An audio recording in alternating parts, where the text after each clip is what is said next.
This video is going to explain how to record your band instrument in GarageBand. So the first thing that we need to do is select this plus sign. So when you open up GarageBand, you'll see this screen, and to start a new recording, a new song, you need to select this plus sign up here. And when you touch that, you'll see this screen. GarageBand has a variety of different ways that you can record things, different instruments and stuff like that. For recording your band instrument, you want to select this option, audio recorder. So you would just go ahead and touch the microphone. This is probably our first time recording our band instrument in GarageBand. There's a couple things we need to do to make it a little bit easier. The first thing that we need to do is we need to disable the loop function. GarageBand is set to automatically just record 8 bars up here over and over and over again. So when you get to the end of 8 bars, it goes back to the beginning and it'll just record over what you already did. So what we want to do is we want to set it up so that it records continuously. So it'll just keep recording as long as you're playing, or as long as you turn off the record button. So in order to do that, you need to go here and touch this plus sign over here. Once you touch the plus sign, you'll see this window come up here. And you want to go ahead and touch this line here, section A, 8 bars. Once you've done that, then the window will look like this. So we want GarageBand to automatically add bars. So we need to switch the automatic button here to the on position so that it's lit up. Once you do that, it will just keep recording until you turn off the record button. The other thing we need to do is turn off the metronome and count-in feature. If you get into doing this and you like doing it, then it's probably worth going back and turning it on and playing around with it. The metronome is a good way to keep track of your tempo. But since we're new at this, I'm going to recommend that you just turn it off. So in order to do that, you need to touch the wrench at the top here.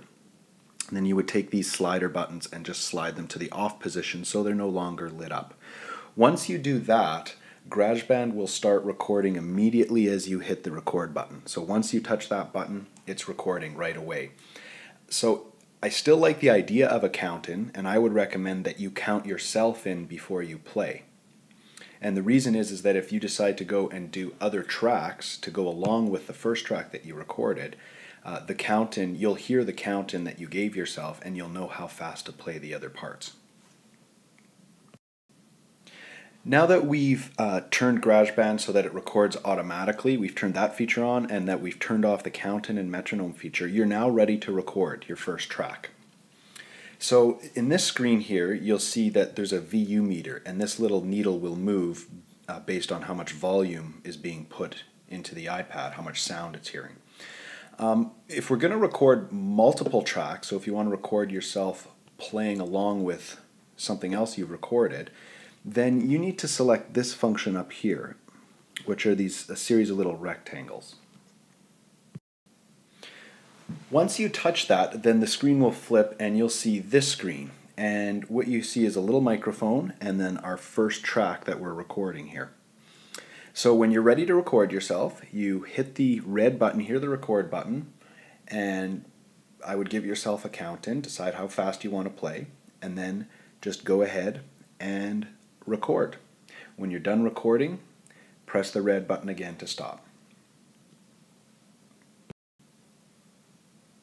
If you would like to record more than one track, then you would go ahead and once you're done the first track, you would touch this plus sign down here, and it will again ask you what kind of track you want. So once again, select the microphone, the audio recorder function, and then it will add another track below the first track. So here's the first track I've recorded, and here's the second track. And then if you wanted to add more tracks, you would just go ahead and do that. GarageBand will the record button will only record whatever track is lit up or highlighted here. So if here I've recorded a second track, if I was to hit the record button, it would just record again over the second track. So if you record something and you don't like it, what you can do is you can take this slider up here and put it back to the beginning, select whatever track you want to record, and then just go ahead and hit record.